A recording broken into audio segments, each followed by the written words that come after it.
inmortal es la poesía, que es inmortal y pobre. La poesía vuelve como la aurora y el ocaso.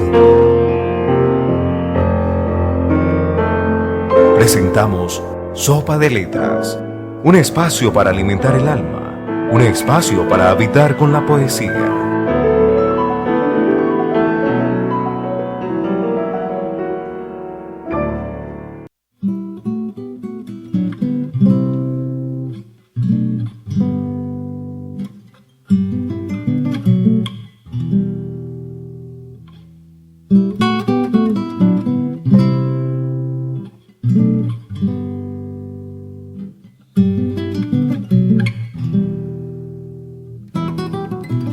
Etcétera de abandono.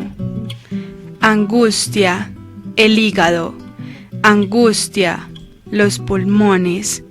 Angustia, las vértebras rotas. Angustia, los 1000 cigarros diarios. Angustia sin Prozac. Angustia, la soledad. Angustia, cambio de presidente. Angustia, crisis económica. Angustia, el fantasma en la nevera. Angustia, los ratones huyendo. Angustia, los versos inútiles. Angustia, angustia, angustia, etcétera de la angustia. Digo etcétera a la angustia y quiero decir a la mierda la angustia. No más esa palabra en mi boca, aunque se vea en los ojos, en mis carnes nerviosas. A la mierda esa palabra y etcétera, llegó el amor. Saludamos en esta tarde de jueves a todos nuestros muy queridos oyentes. Por parte de Sopa de Letras los saludamos, contentos de estar de nuevo con ustedes para recorrer los extraños mundos del verso. Hoy con el poeta colombiano, inmigrante también, Ricardo León Peña Villa, del que hablaremos, porque además de su poesía tiene muchas luchas e historias que contarnos. Ya fallecido lamentablemente, pero aquí queremos revivirlo como es de costumbre en Sopa de Letras. Saludamos y saludo también a mis compañeros en cabina y en el máster a Daniel Escobar. Muy buenas tardes a todos los oyentes. Como lo dices, Daniel, vamos a introducirnos un poco en esa historia tan interesante de este poeta colombiano, digamos, un poco, diría uno, anónimo en cierto sentido, por lo menos acá en nuestro entorno, Ricardo León Peña Villa, un poeta medellinense, radicado durante muchos años en la ciudad de Nueva York, en Estados Unidos, con una historia muy interesante, como nos lo comentaba el compañero Daniel, llena de unas, diría uno, de unas luchas muy románticas. Leyendo la historia de Ricardo León, se da uno cuenta que todavía en la contemporaneidad se pueden hacer cosas bonitas y se pueden hacer transformaciones sociales a través del amor y de la palabra. Buenas tardes a todos los oyentes y a mis compañeros en cabina, y muy feliz por estar aquí para hablar de Ricardo León Peña Villa, que no solo es poesía y amor, sino también luchas, y además luchas hechas realidad, y de eso les vamos a hablar esta tarde. Bienvenidos. Bueno, empezaremos diciendo que Ricardo León Peña Villa nació en Medellín, y por allá por los años 80, en la época, digamos, de el estallido, digamos, de esas cuestiones complicadas acá en Medellín, la época de Pablo Escobar y todos los asuntos, el hombre se va un poco, digamos, no sé si huyendo, pero evadiendo de pronto esa situación crítica, y se radica en la ciudad de Nueva York, en un barrio muy particular que lleva por nombre Umbrella House.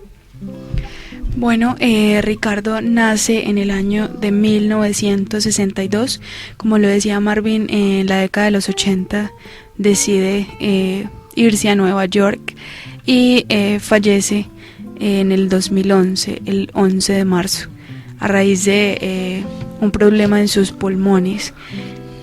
hay algo muy bonito con lo que mencionaba Marvin y es Umbrella House, que es una lucha, de la lucha que les hablaba ahorita. Cuando él llega a Nueva York se une con otros inmigrantes, entre ellos artistas, estudiantes y otras personas, para recuperar algunos edificios abandonados que había en Manhattan. Esa lucha lleva muchos esfuerzos, pero al fin logran que el gobierno estadounidense les conceda algunos de esos edificios, y entre esos está Umbrella House. Justo este mes, 24 de mayo, el edificio se llena de sombrillas pintadas, y es una conmemoración precisamente a esa lucha, y a que no solamente los habitantes de Umbrella House, sino los habitantes de sus alrededores recuerden que esa lucha se ganó, y que gracias a eso muchos hoy tienen un lugar donde vivir. Y esa es la vida de el Poe, como solían llamarlo, una vida entre revoluciones, entre viajes, y porque cuenta algo de su vida, que esos edificios, esos lugares, esos cuartos los lograron con el corazón, con la revolución, con la lucha, con el puño alzado, pero sin una sola bala. Y entre estudiantes, artistas, pintores, poetas, escritores, bueno, lograron estos espacios allá en Nueva York. Además porque el poeta o el Poe también transcurrió su vida alrededor de otras formas del arte, como la pintura. Si alguno ha logrado ver, por ejemplo, en algunos perfiles, por ejemplo, de internet o de sus blogs, donde también contiene su poesía, su casa está pintada con versos, las sombrillas siempre están en la sala de su casa. Y un elemento muy importante que creo que es bueno ahondar en él en este programa de Sopa de Letras de hoy jueves, que es el tango, a propósito de su libro titulado Gardel vive en Guarne, ¿cierto? Hoy tenemos el privilegio de que Carol pudo conocerlo cara a cara para hacerle un perfil periodístico, y pues entonces nos contará cosas más personalísimas sobre el Poe. Bueno, Daniel, en cuanto al tema del tango, me haces recordar mucho una tarde en la que nos vimos el Poe y yo en una de sus visitas a Medellín, porque él nunca dejaba esa ciudad, él confluía entre las dos. Y justo ese día el Poe decía que hay muchos de sus poemas que se deberían leer con un tango de fondo, con un tango de Piazzolla. A él le gustaba mucho Piazzolla, y es verdad, su vida no solamente bohemia, sino revolucionaria y luchada, además de amorosa, está cargada de muchos tangos. Incluso hay una cosa muy particular, y es que tiene un perrito que se llama Tango, y eso es el Poe. El Poe no solamente es poesía y pintura, sino también música. Él componía letras de canciones, y su vida confluía en cuanto a eso, en cuanto al arte, en todas sus demostraciones. A mí me llama la atención, pues, y quisiera resaltar que el Poe era un poeta, digamos, como de una vida un poco bohemia, como tú lo mencionabas, Carol, pero era, digamos, un asunto muy equilibrado desde lo que yo logro percibir. ¿En qué sentido? En que no era un personaje de estos de grandes alborotos, de una vida extrema llevada pues a, cierto, era, digamos, que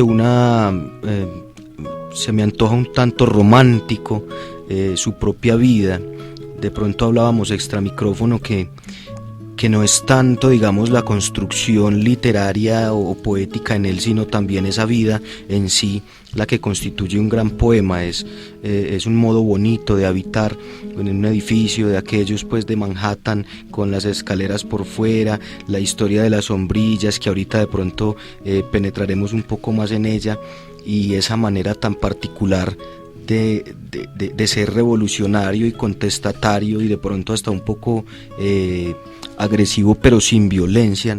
Me llama la atención, por ejemplo, el hecho de que él nunca le gustó dejar que las editoriales publicaran nada para evitar ese asunto mercantil y eso, y de una manera muy sencilla, muy casi artesanal, sacaba su mesita en alguna de las calles de Nueva York y ofrecía sus poemas al público pasante, cuando la gente se detenía y escarbaba en las páginas de sus libritos y veía de pronto un valor en ellos, pues los vendía, pues, pero evadiendo, digamos, toda esa maquinaria, todas esas cosas, y era una manera también de decir algo. Cada acto en él se ve que era un acto, digamos, reflexionado, pensado y consecuente con esa construcción personal o con ese modo de él ver la vida.